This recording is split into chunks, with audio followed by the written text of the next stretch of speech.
Greetings from Gettysburg. I'm Steve. That's Scott. Yay! Well, Scott's here if you haven't figured out from the videos we've been releasing from Historicon and stuff. We just finished up, well, day 1, day 2, and day 3 of Gettysburg. Scott did a phenomenal job being the tour guide, in my opinion. I don't want to toot his horn too much, but we did it, yesterday we did day 1, and then today we did day 2 and day 3. I think we walked like 4.5 miles yesterday and almost 6 miles today, which is, you know, with our knees. Well, I got one good knee. Scott's got nothing. Yeah, I've got no cartilage in one and a little in the other. I can tell the difference. So. It's a bit rough. I think it was hot as hell out there. It was pretty warm. I don't know what it was in maybe 28, 30. Right, and it was like 29 degrees Celsius. Yeah. Yesterday, maybe it was 28 today. Yeah, 20, I don't know, maybe a little bit cooler. 28.2. Yeah, wasn't much in it. But the big thing, we just wanted to rehash the trip and then just talk about what's happening next. This is my first convention, so it was great. I enjoyed it. Scott did 2 more days than I did, so I think he said like usual Australian convention is only 2 days. 2 days. Most of 2. CanCon, the biggest one, that goes for 3, and then we're starting to see a couple 1-day conventions. Most Australian conventions are focused on the competition aspect. So a lot of it's competition gaming. So, you know, like in the old days it was like a DBM tournament, a Warhammer 40k tournament, and a Flames of War tournament. Now it's like there's a bolt action one, and there's a To the Strongest, and a whole, you know, an impetus tournament. And then there'll be all the traders, you know, there'll be lots of vendors for trade stalls and things like that, and they'll be bringing buys and all that kind of stuff. But the focus predominantly is on competition. But like I said, there's getting more and more where they're more like the British, which are just predominantly demonstration and participation type What's the new games. Barrage or something? There's in Melbourne there's Mega, and then there's Victorious, because it's in Victoria. See what they did there? They're called it Victorious because it's in Victoria. Boom tish. There you go. Yeah.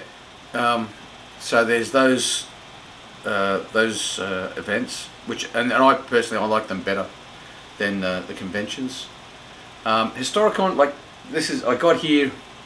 I flew in to JFK I arrived on Sunday, very late by the time I got to the red carpet inn. Yes! Yeah, it's like... We highly recommend it. It's awesome. And all the people that are there are amazing. It's awesome. And then... they're God's people. And on the Monday, I went to the United States Army Heritage and Education Center, which is at Carlisle. And then I looked at the map and I thought, oh, Hershey's not far away. And I hear there's been an explosion of chocolatey goodness there. So I swung by there just quickly, and there wasn't. And then I thought, well, I'm halfway to Gettysburg. So I then drove to Gettysburg. I thought I'd do a bit of a recon in advance. And this is where it gets cool. And then in the town, I bumped into Dave Brown. That's awesome. So we had a couple of bevies, me, Dave, and his son Christopher. And then that was on the day. Like I actually arrived on Monday. That happened on the Tuesday, I think it was. Who knows? I've lost track. You had 2 days at the convention plus meeting Dave. Yeah, no, it was Wednesday. Yeah. So I arrived late night on the Wednesday. On the Monday. I did the Tuesday. Is when I bumped into Dave Brown and Christopher. Wednesday was the first day where I went to. We had the convention started at 5 o'clock in the afternoon, and I played that Jutland game. Played that. Yeah, it was a Dreadnoughts. I think it's called Birth of Dreadnoughts or something like that.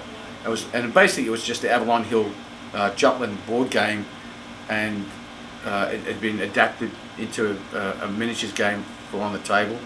played that. That was great. On the Thursday, We played something. I played a an American War of Independence game, which was good. It was based on loose files and American Scramble and Live Free or Die. Those rules, so like mishmash, and the guy who put the game on basically made up his own rules out of those two rule sets. That was a great game. And you picked me up that night. Yeah, but that afternoon I played another. What game did I play? Oh, you played another one, didn't you? Yeah. So it was. It was the Command and Colors Napoleonics. So the Command and Colors Napoleonics is a board game, but it can be converted into a miniatures game. And so we played a very large 1813 battle, 1814 actually, the Battle of Lyon. There was about 5 players a side, or something like that, 4 or 5 players a side. And Richard Borg, who's the author of the rules, was there, which was a hoot. We played that. That was a great game, and that came down to the very last turn, and we won that one. Not that it really matters who wins. It was more about having a lot of fun, and we did that. So the first 3 games at Historicon were really, really good, I thought. And then I picked you up that night, and then we played the following day. That was Powder. We played Black We reported. We reported on that one. We already. did that. We don't want to beat that dead horse. Yeah, Black Powder. And then we got chastised by David Brown for playing it. So. Yeah. We went out to dinner that night with Dave. Chris and Dave. Yeah, that was good. No, I don't want to suck up too much, but I got a bit of a hero complex for Dave. He's amazing. Chris too. They're so easy to talk to. They were nice guys. They were Really nice and then guys. we played that What a Tanker game. We got that on Saturday. Yeah, we put that out on the video too, so you can see that. That was great. Yeah. And that's what I really, when I went to a convention, that's what I was expecting. Because it was great seeing younger people playing a game, and I think those games like that are a bit more beer and pretzels that we call them, are just are designed, I guess, to pull new players in, especially from like GW games into the historical. I think when they put What a Tanker together, I think the idea was initially it came about just as an idea of a bunch of guys who could get together between playing larger games at I'm pretty sure the genesis of it was the guys from Two Fat Lardies were looking at something that they could play between tournament games, not tournament games, participation demo games at things like Salute and that they could just play quickly. Yeah. And they came up with What a Tanker, and it's actually a really, really good game. It's very smooth, like the mechanics. It's essentially it's idiot proof. Anyone can pick it up and play it. You can play one turn. It's like a lot of the games from Two Fat Ladies. You can play one turn and then go, right, I've got the mechanics down pat, and there's just I understand the sequence. There's obviously some nuance and bits here and there, but you can pick them up over time. But generally speaking, it's a very straightforward, simple game to play. So yeah, that What a Tanker game was crack. That's probably it was probably the best organised, best presented game at Historicon that I participated in. So, it was for me because the other one had some improvements they could have done. We'll just leave it at that. Yeah. Then we did a rinse and repeat. We went out to dinner again with David and Chris. Yeah. I ate tacos the entire time, and then we got sabotaged with some clam soup that didn't have clam. It was supposed to be Maine crab, but I think it was a Maine chicken that they. Like, I don't like it when your crab goes. Yeah, I think it was Maine. I'm sure it was actually Maine chicken. Yeah, I'm pretty sure mine had rabies because I tore my stomach out. If it was crab, it didn't taste the slightest bit like crab, but it did taste a lot like chicken. It might have been a chicken that had crabs. Who knows? But it was it was odd. Yeah, it was all right. I mean, for me, it was like chicken vegetable soup. Yeah, I think it was. So but the tacos were great. Oh yeah, the tacos were good. And I had tacos the first. So I had the the 2 tacos. I think David Brown and I had the same thing. I had 2 tacos inside of a taco. It was like a turducken taco, and you had that one. The first time we went out to that place called 551. Yeah. And I had the turkey BLT. Yeah. Which was insanely big. Yeah. And then at Isaac's. Yeah. We had the Snapback Isaac's. Yeah, we had the barbecue tacos, pulled pork tacos. They were great. Yeah, they were great. We should have skipped the soup. Yeah. And David Brown and Chris got on the airport that next morning, and then we drove on to Gettysburg, where we are now. And we were sad to leave the red carpet in. Yeah. We had a great. There was a diner down the road from that. We had a great breakfast with the Columbia Diner. Yeah, Columbia Diner. It was great, and our waitress was awesome. We had breakfast with a guy from Seattle, a Marine tanker. He was a great guy.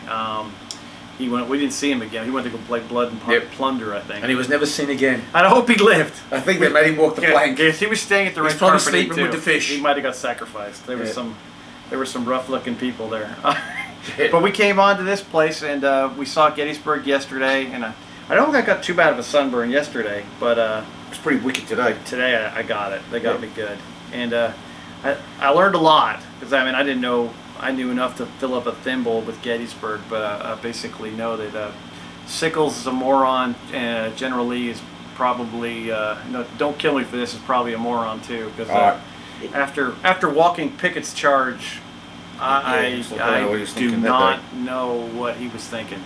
You literally have to stand there and look and go, wow! What? I swear, on that day, he should have gone around and gave every Confederate soldier a bucket and said, "This will need this for all the lead you're about to catch." The wisest thing he said during the entire Gettysburg campaign was, "It's all my fault." Yeah. I think I might have rather gone over the top with the Somme, not to take that away from those guys, but then walk that field and just get hammered from 3 different directions by artillery.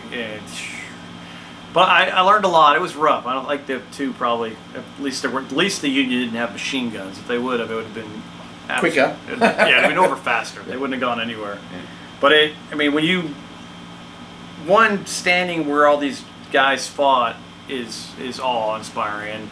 And if ever in my life I thought I was brave, I have a new barometer now, or new measuring tool, because I am nothing to what these gentlemen did. And Scott told me this story about, and I'll let him do it, about the Minnesota. The first Minnesota, on the second day.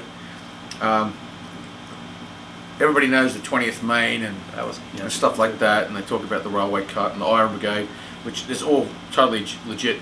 But very few people know about the 1st Minnesota, and this is a regiment that was down to about 120 men, I think, on the day, and Dan Sickles' salient was just collapsing. The Excelsior Brigade had been completely swept away, and the Confederates are charging up towards Cemetery Ridge, and Hooker basically had to go up to the 1st Minnesota, these gnarly old veterans, and just say, charge.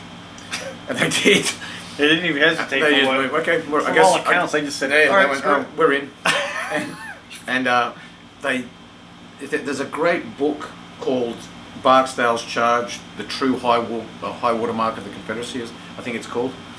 Let's see if I can find the title. I've got it in my audiobooks, and I'll put it in the comment section. I'll just make a comment in there. The name of the book, and it talks about the battle. And the 1st Minnesotans, it was, they weren't going to stop the charge, but it was more of a spoiling thing, just to buy a bit of time. That's like a quarter of a regiment charging, basically. Not even that. Yeah. Not even that. Probably charging a division or something. well, it was Wright's brigade. Oh, the whole brigade. So it was an entire brigade of 3 regiments of Georgians coming up, and it was, and they obviously weren't at full strength, but they weren't 120 men each. They were more than that. They sort of like blunted it for a little bit, bought a little bit of time, and I guess we'll never know. Well, whatever they did, it must have been enough, because at the end of the day, we're very happy with the outcome. We got 2 thumbs up. If it was divine intervention or if it was just stupid planning, whatever it is, we're very happy the way everything worked out in the end. So Yeah, Gettysburg's one of those battles where everything that could go wrong for the Confederates did, and everything that could go for right for the Federal forces did, despite like there were immense blunders on both sides. But sickles. But the blunders that the Union had, they weren't punished for them. Yeah. Whereas every blunder that the Confederates made, there was a serious consequence for it. And besides, that's my takeaway. There'll be people out there, historians. Everyone's got a different opinion on not just Gettysburg but every battle. That's just my opinion, and we could have a 2-hour discussion about forming why I think my. It's like I say, I'm not arguing with you. I'm just explaining to you why I'm right. And he's a honey badger, and so that's why. Yeah. That's my takeaway from Gettysburg, anyway. I think the regular trooper, of course, was probably the most frustrating person there for both sides. But I think Longstreet, that boy, he tried everything he could to get Lee to change his mind about let's go around, let's do this, let's not do that. This is really good ground for them. This is really good ground. This would be great if they were wearing gray uniforms. Yeah. And if we were wearing blue, I would recommend you do everything that you're suggesting we do now. But I learned a lot. So it's just from what I learned, that's what I got. And we talked to a lot of great people here, and it was a good time. Yeah. I think tomorrow I'm heading back to Kentucky. Scott goes on to Canada and then bounces back down to New York and goes back home. I got about 7 more days. That's pretty cool. Yeah, 7 more days here. About 6 in five more in Canada. 5 in around. Not Canada. I'm going to Ontario and that's it. So it's not like I'm going off to Alberta or Saskatchewan or the French bit. I'm just going to Ontario, just zipping over the border, catching up with my former former operation officer's mum. She's in a place called Guelph, and then zipping up to Dorset, Ontario. That's where my long lost uncle is that I've never met. And then I'll go back a day in Palmyra, North New York State, and then down to Staten Island. You get a chance to check out Niagara Falls too. Yeah, and then and beautiful Buffalo. Yeah, I'll wave at Buffalo as I go past. Yeah. Speaking of Buffalo, we are on the way to the airport. We will be looking for a Wingstop. That was Wingstop. One of our goals. I think I've walked 10 hours. All I want is Wingstop. What did you do? What did you do today, Squid? We came off Little Round Top, and I'm like, I walked 10 hours. All I want is Wingstop. Recommendations for us. I think the servings could be a little bit smaller at the Blue and the Gray pub. I think it was called Blue and the Gray Bar and Grill. Bar and Grill. We had a tavern or something. We had fantastic. We had a T-bone steak on a barbecue on top of a cheeseburger. Here's the thing: if you ever go to the Blue and the Gray, you'll see these let's call them burgers, what I call, and then it'll say pulled pork with coleslaw on a potato roll. A potato roll. Okay, so call me stupid. If it says potato roll, I'm thinking there must be potato in it. No. Apparently, it's what we would call back in Australia, it's just a, wait for it, roll.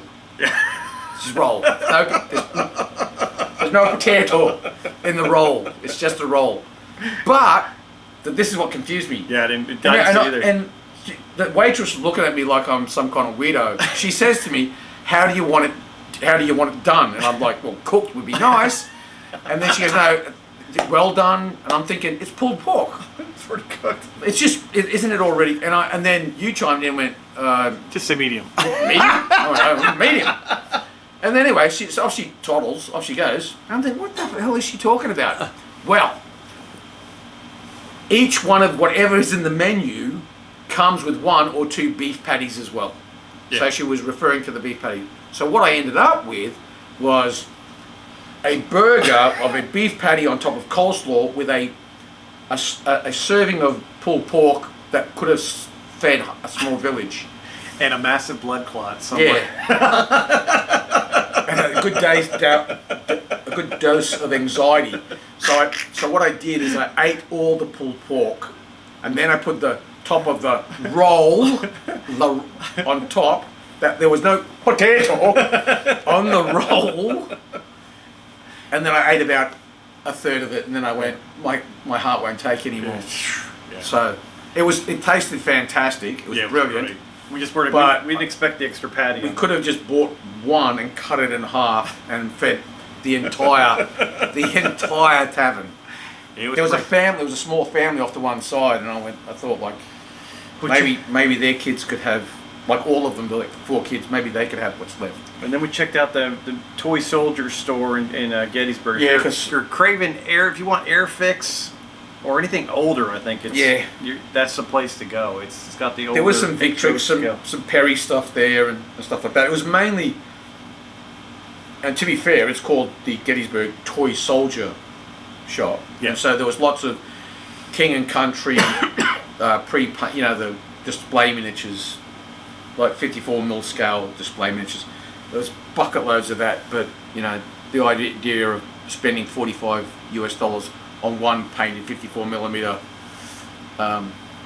Confederate or Union or German soldier just didn't rev my engine. So we got what we wanted, I think, pretty much at the Historicon store, or what was it? The vendor booth. I got all my flags of war, my flags dudes flags. We bought all the static grass in the country. Yeah. We got books from. I'm not sure if we're going to use the rules or not. ESR. ESR. I'll grab. I'm going to let Scott pronounce it because I'll end up slaughtering it, and any French participants will lose as a subscriber. Absolutely beautiful books. It's sans result. Amazing. I mean, the resultant. It's sans resultant. I think That's how you pronounce it. It's sans resultant. I think it's sans resultant. Scott said it the best. Oh, go ahead. It's sans resultant.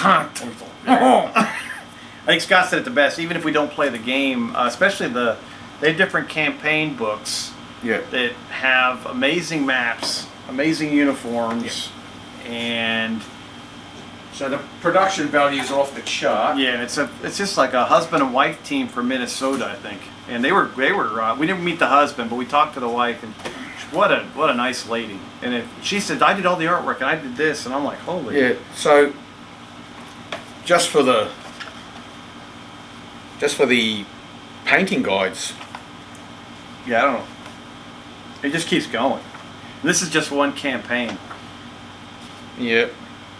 There's scenarios and. So we're General Day. Scott, correct me if I'm wrong. General Day Armée is basically a battalion game with brigades. So General D'Armée is divisional level command, where you maneuver individual battalions. There you go. Whereas this or you don't is get Blucher in the middle because that's kind of then Blucher is like a army or corps level game, and you're maneuvering brigades. This is an army level game where you're maneuvering divisions. Literally, like, so you might have, like, what's I think that the standard size. They have a battalion, division, but it's like 8 but it's guys. a single base. Yeah, it's like a single base. And so you maneuver you maneuver the division. And the easiest way, just from a glance, and I'm happy for anyone to correct me because we don't know crap. We don't know about it at the moment. But to give you an idea, there is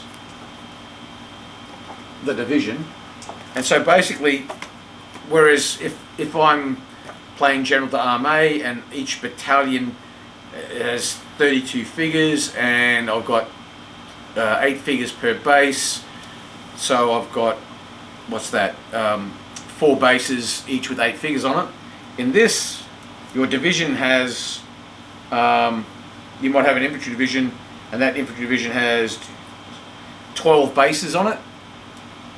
that's what you're maneuvering. And then if it's the attached artillery would be just a limbed artillery that's attached to it when it's ployed or deployed.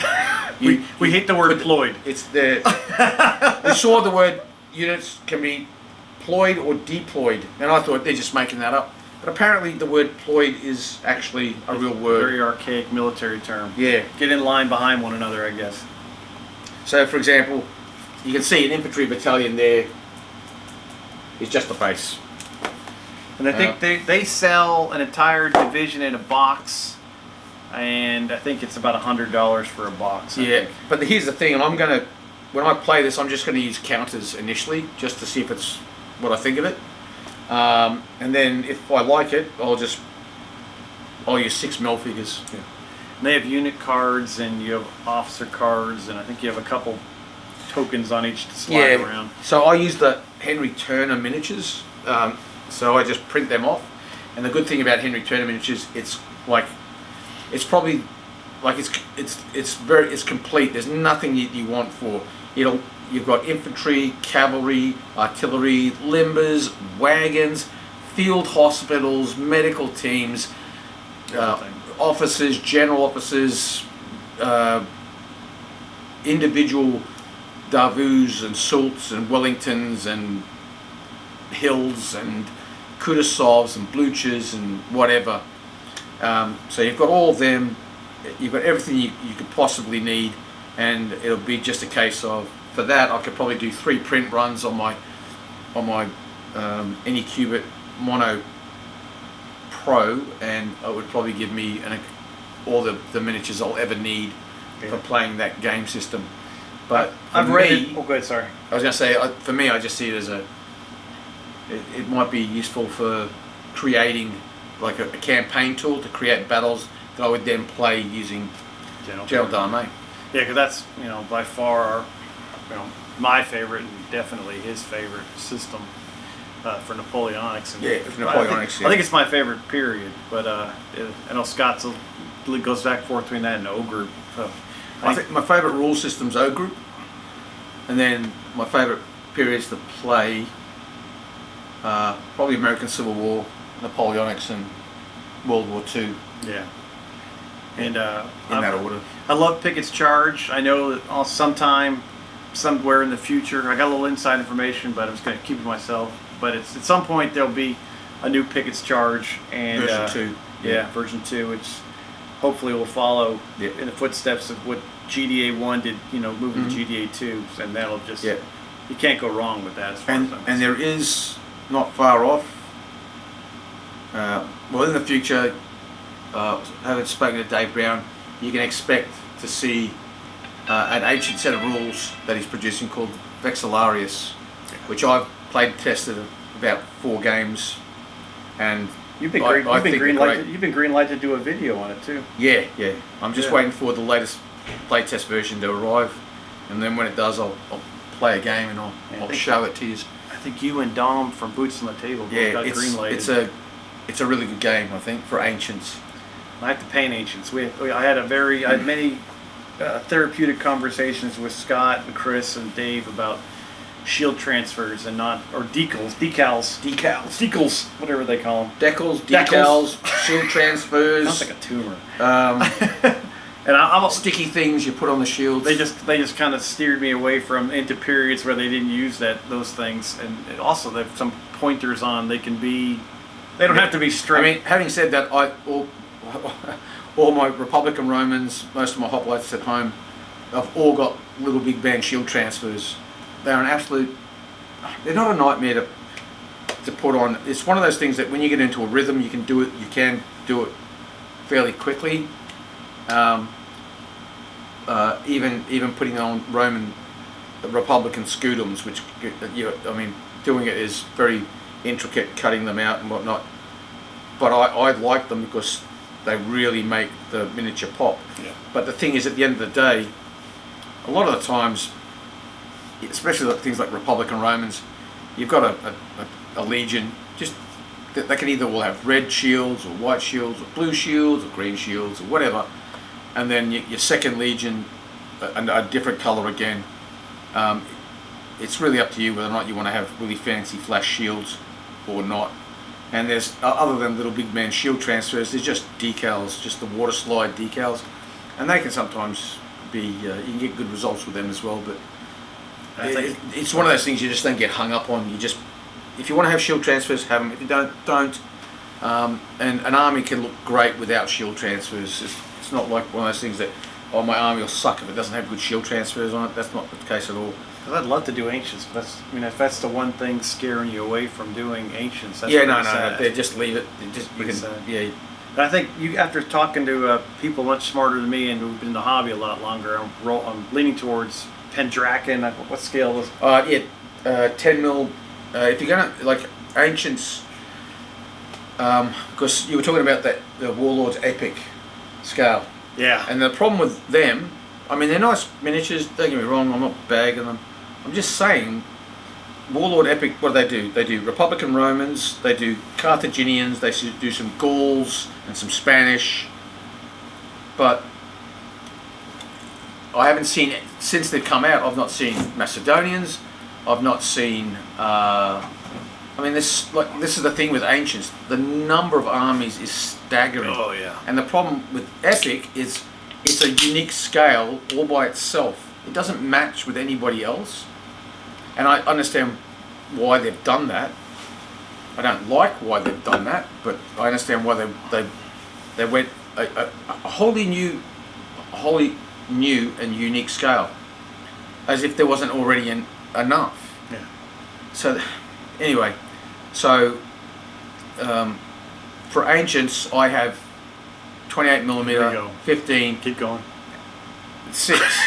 28, 15, and 6 for Ancients. You not 10? I could do 10.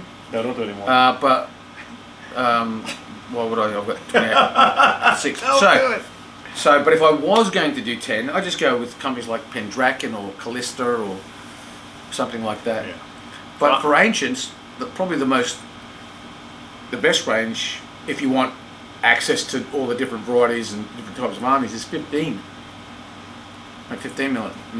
A Pendraken too or not? Pendraken are 10, I think. Okay. But they're nice. Okay. Who does 15? Oh, jeez. Okay. Who doesn't do 15? Okay, I'll shut up. That's easy. 15 millimeter Ancients. You just there's no shortage of supplies. Everything from mini. Oh, jeez. There's just plenty. Okay. Corvus Belly. Anyway, there's lots. I hadn't heard of half those companies. Yeah, I haven't put together and painted I haven't painted a 15 millimeter Ancients miniature in probably over 10 years. But there are plenty out there. Yep. I think World War II. That'll be next year probably for me, because I think I'm going to be tied up doing Civil War and finishing up Napoleonics. Well, more to come on Napoleonics towards the end of this video, but I may do those Victrix. Are they 12s? For World War II. Yeah, the plastic. Yeah, Victrix do a 12 millimeter World War II range, and if I was doing World War II, if I was starting World War II all over again, I would go for O group. I would play 12 millimeter, and for chain of command, I used for chain of command I use 20 millimeter AB miniatures. Because it's a 20 millimeter for chain of command is really good, because chain of command was written, the ground scale is perfect.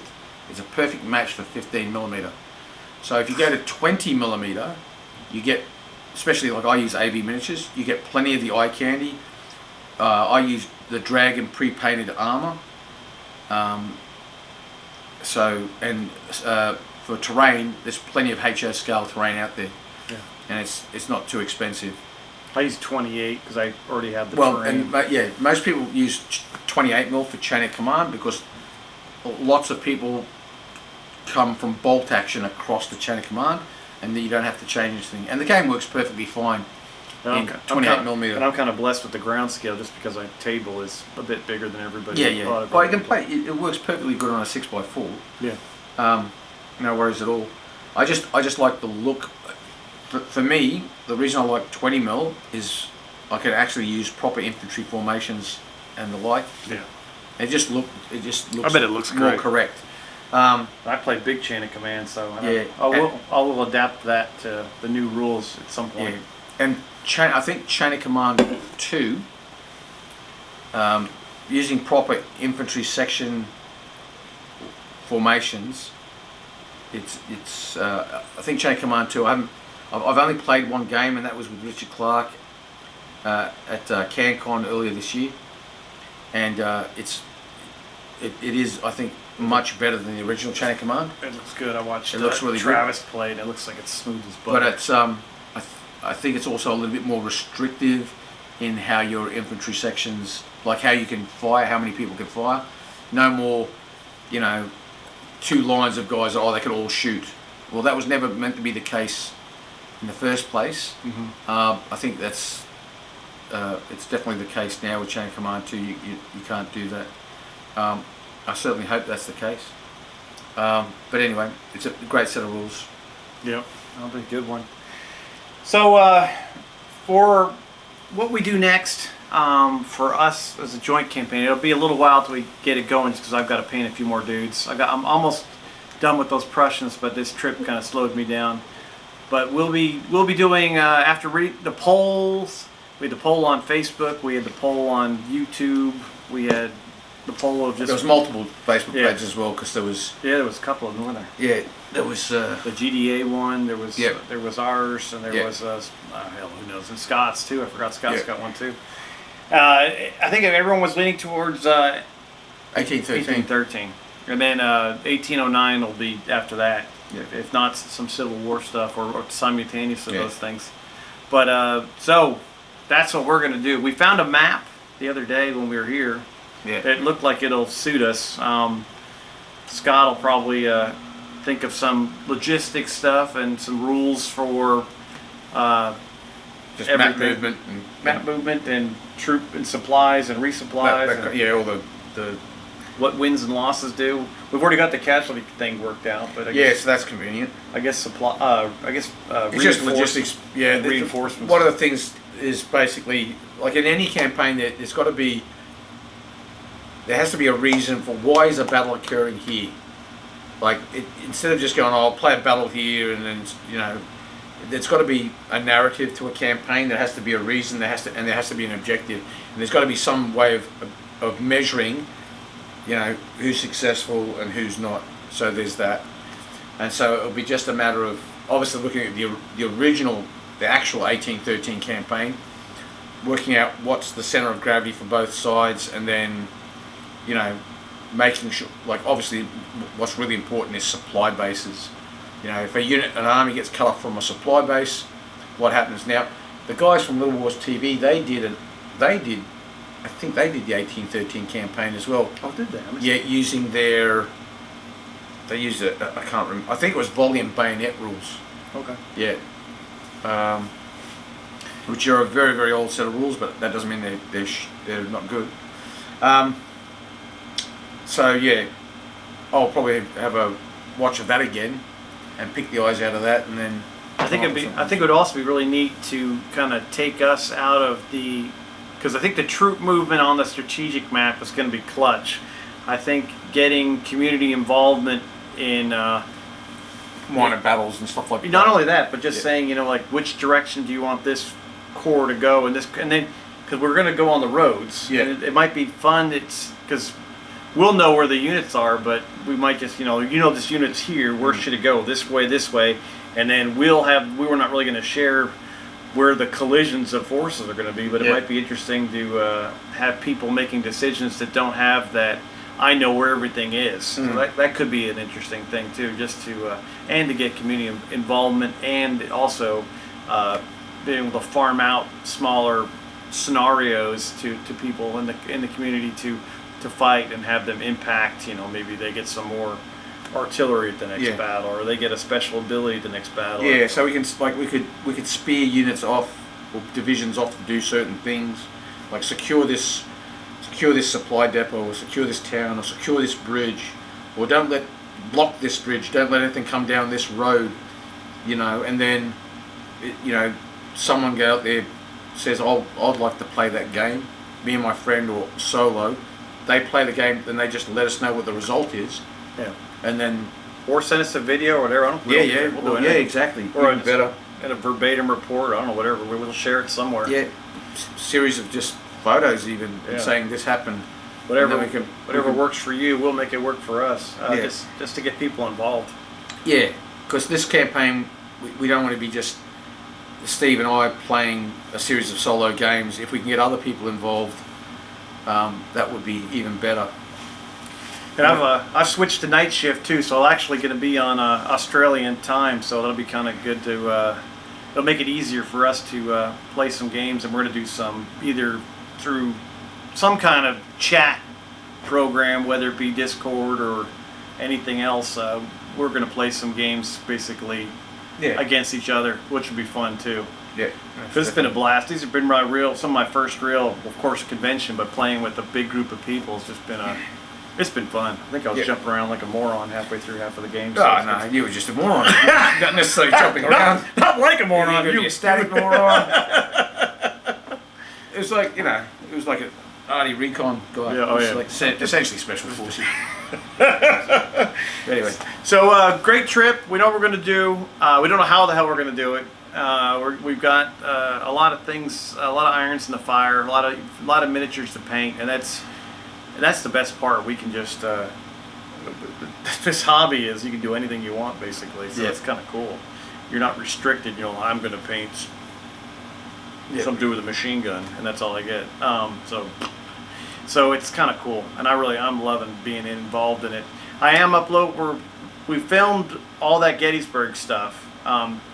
You don't have to watch it. It's if you want to see basically just me looking at Gettysburg, the entire thing, and see what it looks like in a very non-cinematic way. I think it's going to be pretty neat. It's going to be definitely from my an informal tour of the battlefield. That's the best way to look very at it. informal tour. Just if you want to, if you just because I've got all my footage and stuff as well. I'll do a little post-activity report when I get home of the Historicon and the Gettysburg thing, and also I look at the Army, the United States Army Historical, the United States Army Heritage and Education Center at Carlisle. I'll put a little video together and whack that up, and it really is just a case or an opportunity for you to just basically tag along virtually, like via